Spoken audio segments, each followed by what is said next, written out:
To me, that is the one sentence that killed your application. Mm-hmm. It's a misunderstanding of what an MD PhD is.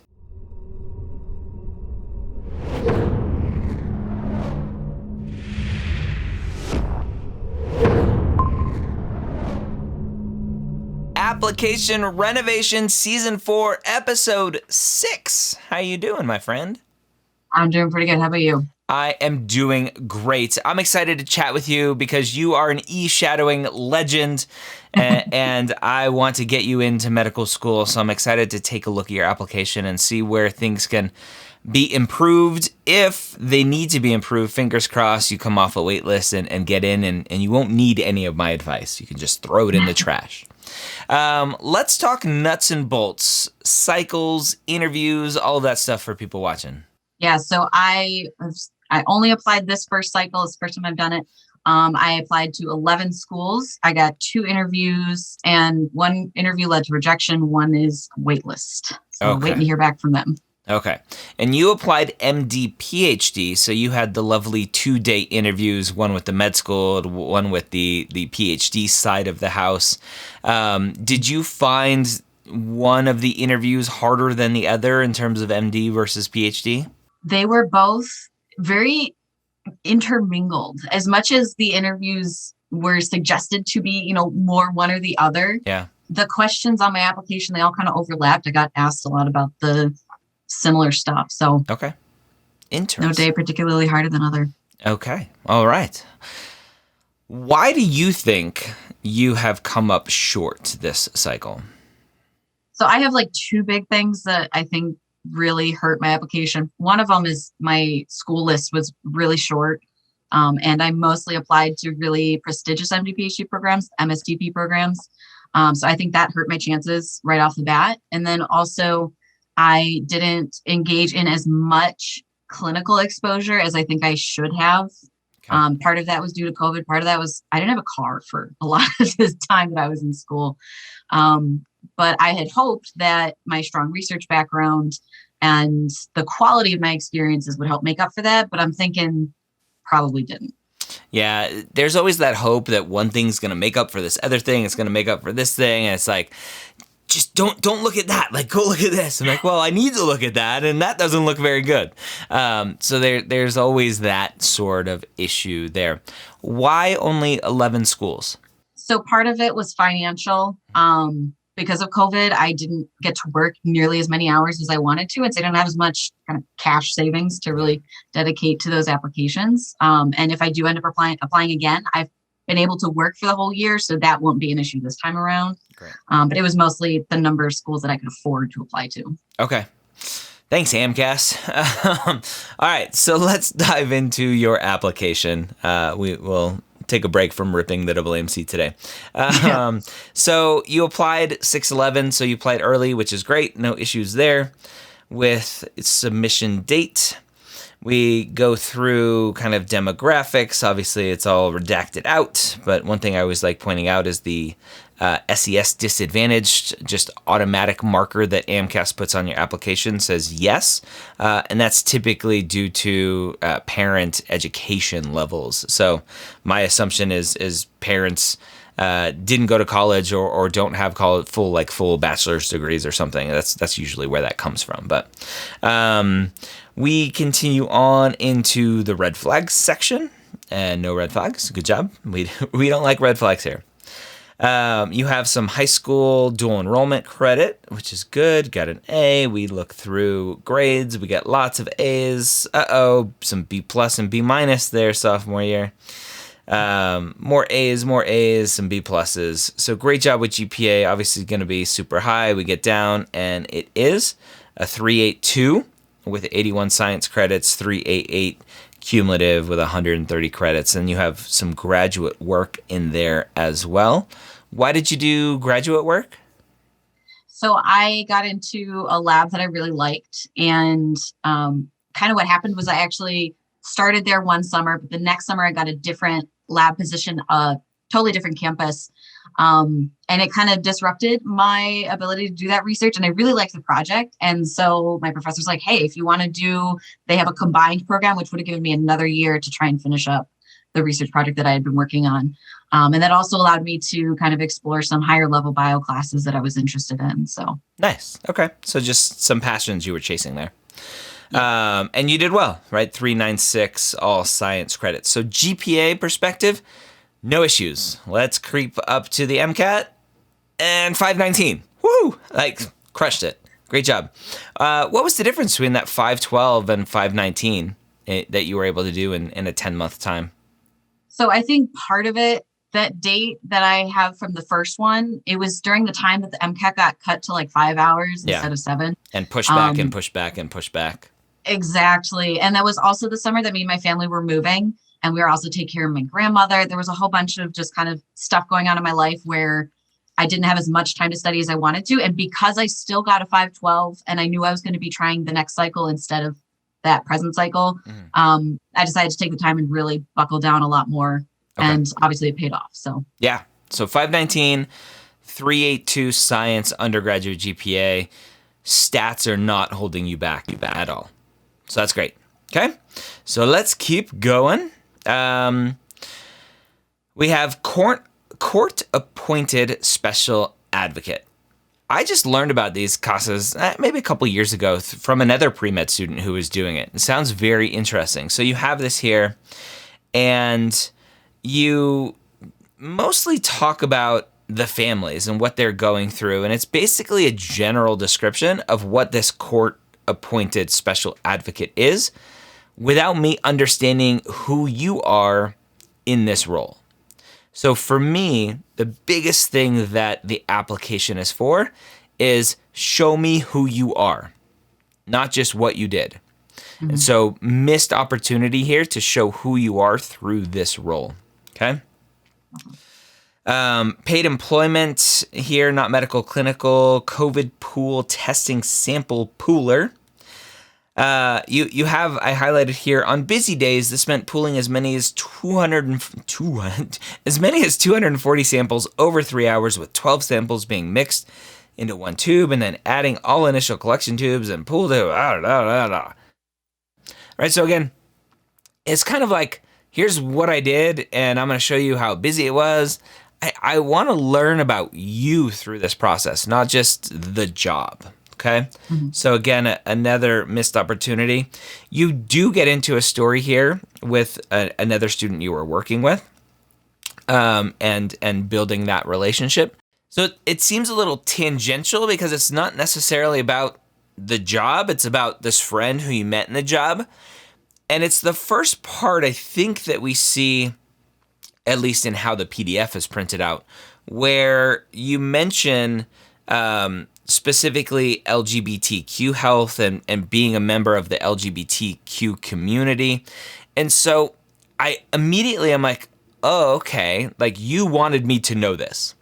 And so it seems very forced because of that. This is like this tangential, like, oh, here's how I can just drop this little thing in here. And that's a very common thing. The students are like, I'm trying to force in this narrative, this agenda. And obviously being part of the LGBTQ community, like that's important to who you are. And it should be part of your story, but it still needs to make sense in the places where you're talking about it.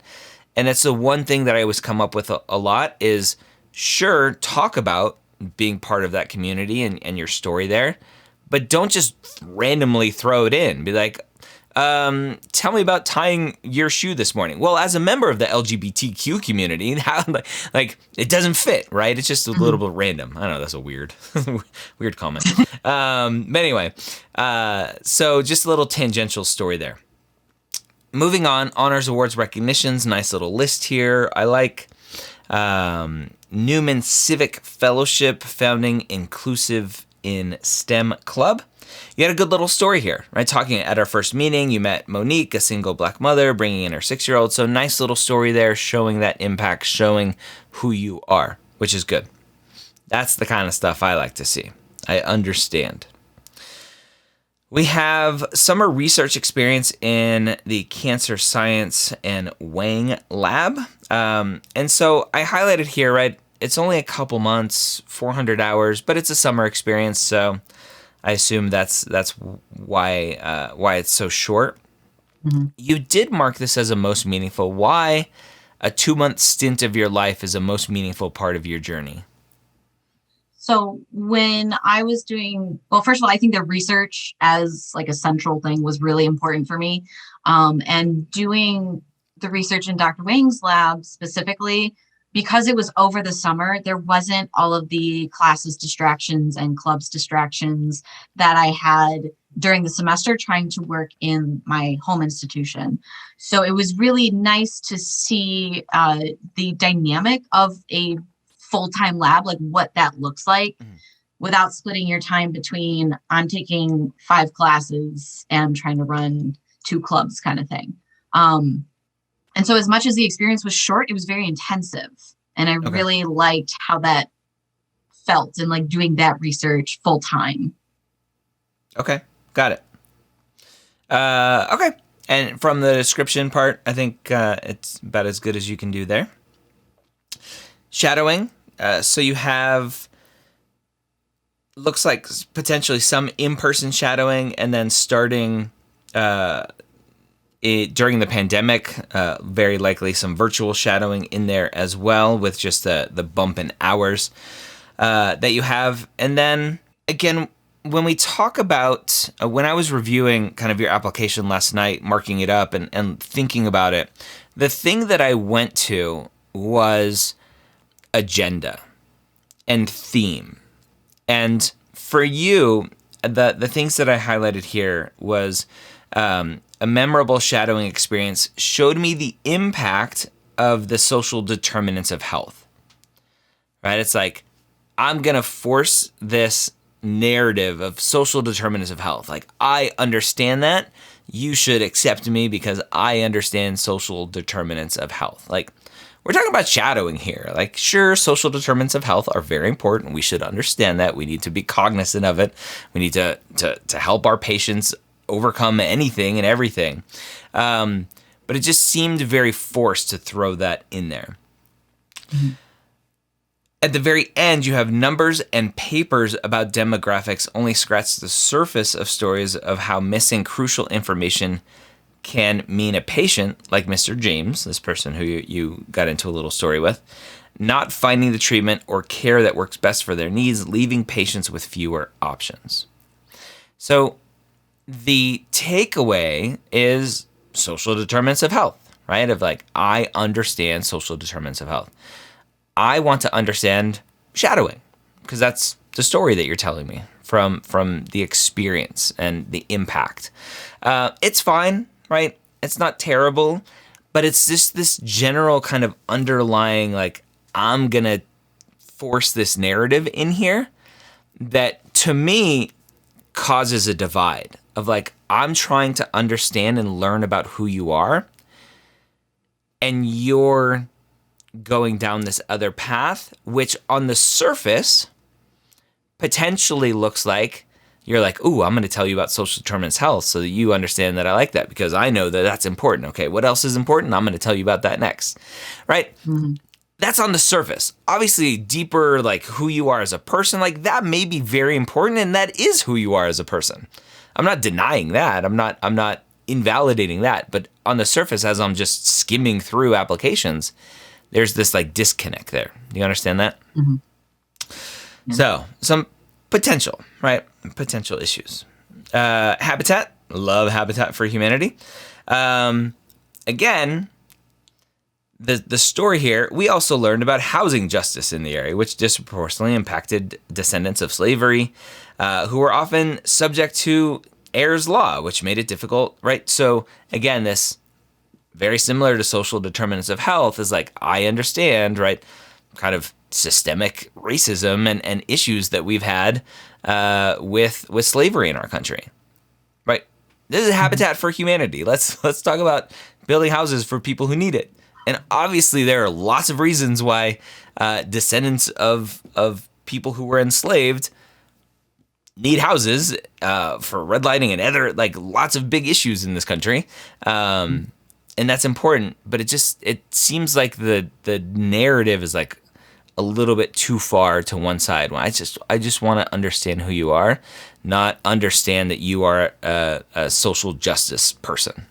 Um, doing gender in our own ways, poster presentation. So nice little talk there. Research lab. So you have research with Cook Lab over the course of a couple hours, obviously a big chunk of your time for 1,500 hours. And this story missed the mark for me. It was a weird story. I wrote weird story here. And it seemed like you were just selling the understanding of teamwork and how important teamwork is. So again, I keep coming back to the goal of this process for me is I just want to understand who you are, right? Mm-hmm. I want to know who you are. And it feels like I'm being fed who you think I want you to be. I understand teamwork. I understand social determinants of health. I understand social and systemic issues of racism and other stuff in our country. I understand this. I understand teamwork. I understand, right? And it's like slow down a little bit, okay? Just show me who you are. All right. So tutoring, supplemental instruction. So you have a couple different stories here, kind of leading from one thing to the other, can be much stronger with just one solid like anecdote to show this impact. You have circulation desk attendant here. And so you say, as a high schooler, I had a library job. And so typically we leave high school stuff off the application, but here it looks like it spanned high school and college. So that's perfectly fine. Just to clarify, yeah. I didn't include the hours from my high school job or the dates from the high school job. Okay, you were just saying. I was just trying to compare the two. Got it. Yeah. I had a library job, but university libraries are built for different services. It was interesting seeing the differences. Okay, like Starbucks is different than Dunkin' Donuts. Like, is that interesting? So I just that's a very inflammatory comment. For that's not the important thing here, mm-hmm. right? Yes, there are going to be differences between an elementary school library and a high school library and a engineering school library and a medical school library, right? Mm-hmm. So the focus was just off a little bit. Gender equity movement, this GEM club. I wrote here, it looks like you were just a general member. Did you have any leadership roles or anything in this club? Yeah, so for the last year and a half that I was in the club, I was vice president. Okay. It would have been nice to see that and potentially even put in the experience name vice president of gender equity movement or at gender equity movement, whatever that language is. And then talk about the impact that you had as a vice president. That would have been a completely different extracurricular. You could have potentially marked that as a leadership experience. And again, it would have showed me a little bit more about who you are. This was more about the club, right? Talking about different topics of the club and what the club does. So again, another missed opportunity to learn more about you. Leadership, here you have community development. I drew a little red flag here. It's the first time I've drawn a red flag. So it's just a small one. You have here this first comment. I came into college determined to learn how to be a better leader, right? So right off the bat, I know that as a doctor, I need to be a leader. So I'm going to show you that I've been out seeking that. Okay. So again, that kind of forced narrative kind of underlying everything. You have a professor complaining about the uselessness of community development, which you didn't like. And so you put here, I wanted to prove him wrong. Why did you put that in your application? It felt that was something that really kept me engaged with that. Having that experience freshman year really... Yeah, this is going to sound terrible, doesn't it? Oh my gosh. And I'm realizing that it was part of what motivated me to stay involved and to really show people it's this isn't just something for, some cheesy soft skill development. This is really useful for everybody. Yeah. So, yeah. Yeah. how does it look to someone reading an application? What am I going to assume about you and your personality and how you interact with other people when you've taken the time to say, I'm going to prove this person wrong? Yeah, the spite. It's not a great motivator. Yeah. Yeah. And obviously, like, we are motivated by that kind of stuff. Like, don't get me wrong. I'm not saying that motivation is bad. I'm saying focusing on that in your application can potentially come off as like, oh, like, I don't want to be around someone who's just going to constantly want to prove everyone wrong. Right? So I drew a little red flag there. Just a little tiny one. And then you told some interesting stories here for most meaningful. So the rest of it was good. All right, we continue on. We have medical clinical volunteering at Rochester General Hospital. So if I were counting appropriately, we have no other clinical experiences to this point. Let me see. And just the way that the PDF is printed, it's printed in terms of the start date. It's sorted by start date. So if we come back down to medical clinical, you did it for a month in 2016, and then for 6 or 7 months between 2018 and 2019 for a grand total of 157 hours. Okay. And if we scroll, that's the only clinical experience you have. Why is that? So part of it was because that was that second experience. That was the first summer that I had a car to actually drive to a hospital and volunteer. And that second experience, it was a weekly experience. So it was 4 hours a week over the course of the next few months. And then I had to leave it early to do my summer research experience at Buffalo. And then I was looking at coming back and doing it in the fall, but then I was writing my senior thesis, and then COVID hit. And so I didn't have a chance to really return to the hospital or return to any sort of clinical experience after that. This comes up a lot with a lack of transportation. And obviously that's an issue. Cars are expensive, insurance is expensive, gas is expensive. And I don't want to minimize that, but there are options, right? Public transportation, Uber, there are lots of options these days. And again, those cost money and time as well. And so I don't want students to use that as an excuse for not doing anything and hoping that it's okay. Like, it's okay, I didn't have transportation. I still want to be a doctor. You should accept me, right? Mm-hmm. For us in this country, and the episode before this was with a Canadian, and they're different because the expectation of clinical experience and shadowing is just very different in Canada. The expectation here, generally speaking, is you get clinical experience, you get shadowing, you understand what you're getting yourself into. Mm-hmm. All right. And so I want to make that clear for people. Like, don't just say, oh, I don't have transportation, don't do anything. Like, try and get a ride from a friend, or take an Uber or a Lyft or public transportation, whatever. Try to find a way. Because this is what happens, right? You have two little chunks here of experience from many years ago, right? And COVID is a big issue in between, but there's this hiatus, this question of like, well, do you like research or do you like medicine? Do you like both? Like, what's going on here? So some potential issues. You have here, and knowing that too, like, I have been working on trying to get more clinical exposure. Good. I've reached out to a couple of hospice places. Awesome. In the area, because I know that was probably my biggest fault there. So good. Okay. You have here, you were considering other potential careers. So potential question there. What else is going on?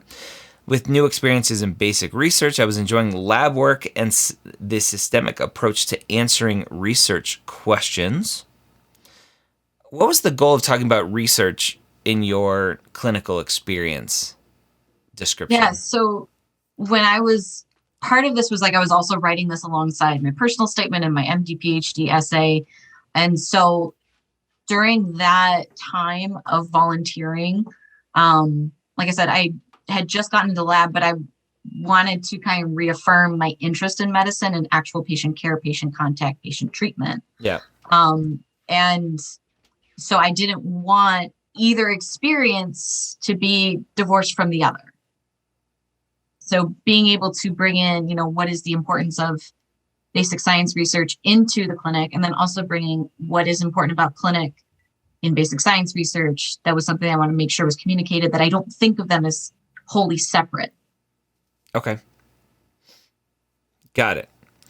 All right. And then we have hobbies, violin and music, obviously a big part of your life, which is great. So experiences, shadowing, okay, right? Because of virtual shadowing with COVID, I don't think there's any big issues there. Clinical experience, I think potentially the biggest issue in terms of what you've done, and then in terms of just how you wrote about things, just lacking that connection to who you are. Okay? Mm-hmm. All right, let's get to personal statement. Opening here. Started with, looks like your mom was doing something, you went to a community college, you're hanging out, you're learning neurosarcoidosis, which is very interesting, very specific kind of thing. And so you're coming up with these interesting kind of just reading and learning and what's going on out there in the world. What was your mom doing at the community college? So she was actually in that program, the health information program, trying to get her registered health tech degree. Got it. Okay, cool. So opening here, kind of your seed, right? As I talk about seeds, is this exploration of medicine. So decent seed. You have here, fast forward a couple years of wrapping up volunteer shift at the hospital. Just general, I don't like those type of fast forward a couple years or go back a couple years. It's weird writing. Just general rule of thumb for me is just avoid that kind of stuff. Save on the character count too. It saves on the character count, exactly. And so you have here talking about a patient and what you're doing there, I think is good, right? So you get into this story here. You say, taking 15 minutes to slow down and offer Mrs. Mooney human connection made my time in the hospital feel meaningful and recognize how powerful my time and interactions could be. But that wasn't always the case. So it's interesting, but it seems like it's missing that follow-up. But why did that motivate you? Why is this helping you understand that you want to be a physician? So it's just missing that extra why there. And then, but that wasn't always the case. And so now we have this switch. I'm like, some negative stuff is coming. Because you're like, well, it's not always meaningful. So we get into this next story. You move to a different unit, infusion. Patients wanted distractions. And you got this interaction with some people. And it was interesting because it seemed like the questions they were asking, you're like, such a loaded question was a reminder of how much more work I would have to put in to be able to answer that question. It's just a weird connection of I need to be a doctor because I don't know how to answer if I should go to this cancer center. And so the connection was just a little bit off for me in terms of why it's motivating you, why this is encouraging you, why this is confirming for you that you want to be a doctor. So just again, it seems like it's just missing the point a little bit.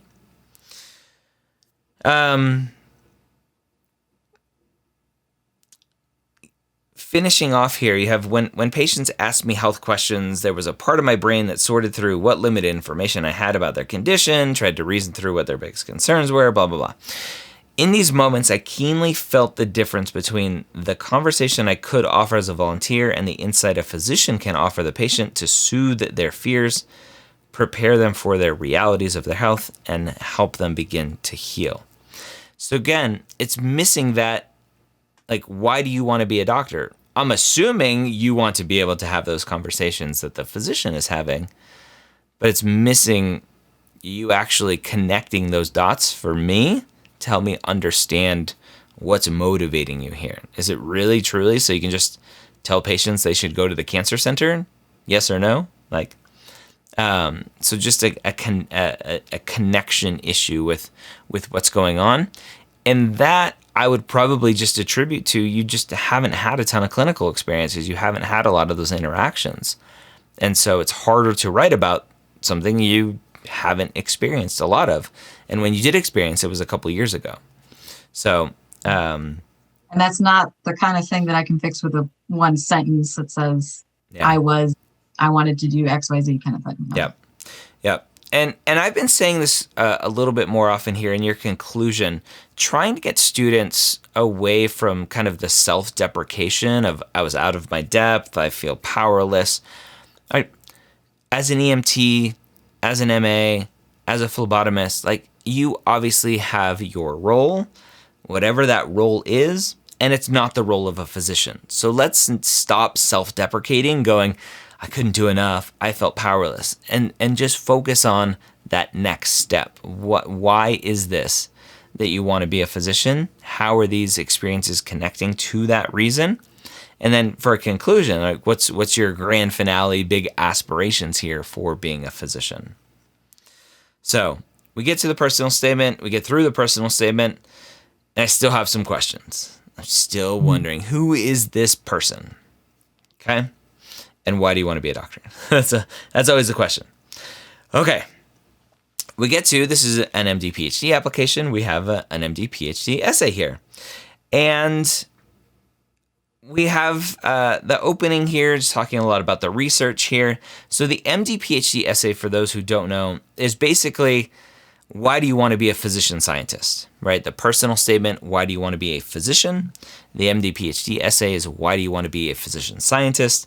The research essay coming up, your research experience essay, is 10,000 characters, I think, of tell me about all of your research. And so the MD PhD essay is 3,000 characters, I believe, off the top of my head. Can you confirm? I think it's 3,500. 3,500, okay. And so very similar to why do you want to be a doctor for the personal statement, it's kind of storytelling aspect of why do you want to be a physician scientist here. And you go through this kind of story of how you got involved in research, and a couple paragraphs in, you're reaffirming the experience and engaging and getting involved in research instead of medicine. So that was an interesting aspect there of, you started off thinking about becoming a physician only, and now you're like, oh, maybe I want to get involved in research. And so we have a little bit of a switch there. I needed to put my convictions to the test, right? My hypothesis is I want to do research. Let me go gather some data for that. That's what the personal statement is, and all that stuff. With my earnings from summer and help from family, I got a car, and it opened the door to volunteering opportunities at my local hospital. So I put here, why are you talking about this here? Because this is the first time I've seen where you're talking about a car, and I haven't seen anywhere else that the lack of car was an issue. So it seems very out of place to just throw it in here that, oh, I have a car, I'm going to go get some experiences now. Yeah, so some of my earlier drafts, I had kind of focused on the fact that I didn't have the car, and I got a lot of feedback from friends and my advisor saying, you don't want to try and make excuses about the lack of transportation. And I was trying to minimize the amount that I was talking about it to minimize the excuse making. Yeah. But I felt that it was still useful to give context to why it took so long for me to get experience. Let me ask you a question. Could you have potentially written a disadvantaged essay to give context around this? I mean, what was the I didn't lack even of think of that. car a financial issue? Like, do you not come from a lot of means? Like, could there have potentially been a disadvantaged essay talking about some of those financial struggles which led to you not having a car? Honestly, I hadn't thought about doing it that way, only because a lot of when I was trying to decide whether or not I could even write a disadvantage essay, I think I was also kind of blinded by the fact that I thought my disadvantage would have been, I'm trans, I'm experiencing, all of the social and emotional things that go along with that. And so I kind of forgot that, the whole car is an issue, and that, I've got 3 siblings and parents doing the best they can. It didn't even occur to me. It was honestly even a surprise when disadvantage showed up on my application. It's my way of life. I'm used to it. I didn't think of it as a disadvantage, but now I'm like, well, dang, I got to go write that essay now because that would make so much sense.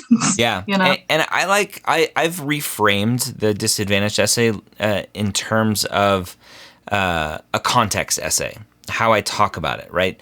Because a lot of people are like, as you just said, right? It's what I've experienced. It's who I am. That's like, I'm not disadvantaged. Like that person's disadvantaged. I can see they're different. They have a lot less than I do. And so they're disadvantaged. I'm not disadvantaged. And I think, right, that's nice. Sure. And if you have the ability to add context to the rest of your story, potentially about being trans, right? And what that experience was and potentially how that's kept you from different experiences or that a quote unquote typical pre-med would have, right? That's potentially one story. But then coming from a family that didn't have the means to buy every kid cars and insurance and gas and go live it up and do what you want, like that potentially is something that you could talk about as well. So, because it gives context, right? It's not an excuse. It's not anything. It's just here's context to the rest of my application. Mm-hmm. Definitely. Okay. So interesting potential thought there. I went into volunteering mostly expecting to use it to rule out medicine and focus on a research career. I was proven wrong. So I'm like, okay, wait, so you don't want to do research? Like, what's going on here? I thought I was at a crossroads until you found this physician, it seems like, and then you get into understanding physician scientists. So we are, I don't know, 5/6 the way through your MD PhD essay, and I'm finally to the point where I'm starting to understand a little bit more about why you want to be a physician scientist. It was a lot of lead up to like, oh, I finally understand what a physician scientist is. And in the remaining 200 characters, I'm going to tell you why I want to do it. So I think, again, the focus of this essay was probably just off a little bit in terms of I need to give you lots of context. I need to give you lots of backstory. I need you to understand. And oh, by the way, I want to be a physician scientist. Okay? Do you think a lot of the build up I could probably just chop? Probably. Yeah, probably. And then we get to, and this is going to be probably a contentious point of view. You have here the grace and surety with which she handled. So talking about the doctor, you get through that sentence. I want to work I want to work bedside in patient care, but also have the flexibility to pursue novel treatments and care options. So here's the contentious part. I think that one sentence is what prevented you from getting more interviews. That one sentence to me screams, I want to be an MD or DO, not an MD PhD or DO PhD. Right? Working the bedside with some flexibility to do some research is not an MD PhD, in my mind. I see why you say that, yeah. It's the opposite. An MD PhD is a researcher with a little bit of time to do some bedside. Right. And I will say, since I wrote that sentence, like I've been able to talk to more MD PhDs, and I didn't remember that was there, but now that I remember it's there, I know I can change that. Yeah. Yeah.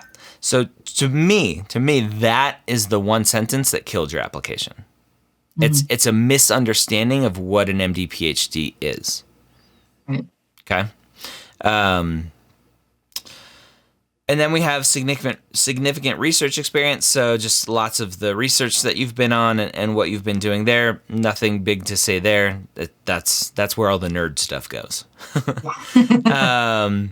So no big issues there. And then we get to school lists. And again, you mentioned 11 schools. And you can see just for the students watching just how it looks when you're actually applying MD PhD and kind of what your interests are. So no big comments on school list. Again, you had mentioned at the beginning finances were an issue with building a school list. How did you build those 11 schools? When I initially started the list, what I was doing was more of an additive process where I'm looking for schools that have the program that I'm interested in, have strong diversity, equity, inclusion missions, and programs to back up that mission. And then also location. Those were like the three big things. But I think by doing it as like an additive process, instead of starting with a giant list of where are all the MD PhD programs and whittling it down, I think I cut out a lot of schools that I think would have been more appropriate to add to my list. And so that was, part of it was because I had to make a short list. Okay. Lack of clinical, which you're working on. The stats are phenomenal. Great job. A little bit better of showing who you are through your experience descriptions, your writing there.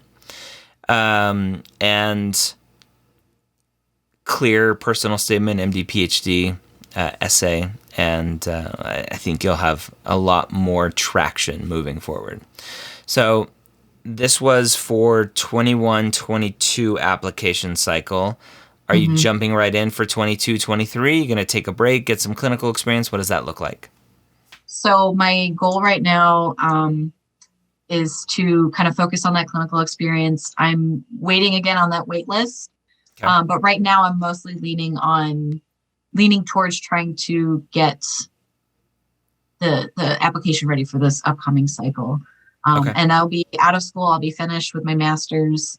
And so what I'm really hoping to do is work as a patient care tech and keep up the hospice volunteering on the side. So awesome. All right.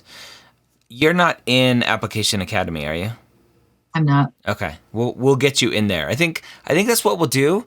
On the spot here as I'm recording this, I'm like, everyone who comes on Application Renovation should get a free spot in Application Academy. So that would be awesome. Yeah, I think that'll be good. So I'll connect with you after, and we'll get you into Application Academy and get you writing some better essays, better storytelling there to really show who you are. Because again, I've interacted with you only a little bit through e-shadowing, and it's been phenomenal. So I'm excited to see you succeed on this journey and get you into medical school.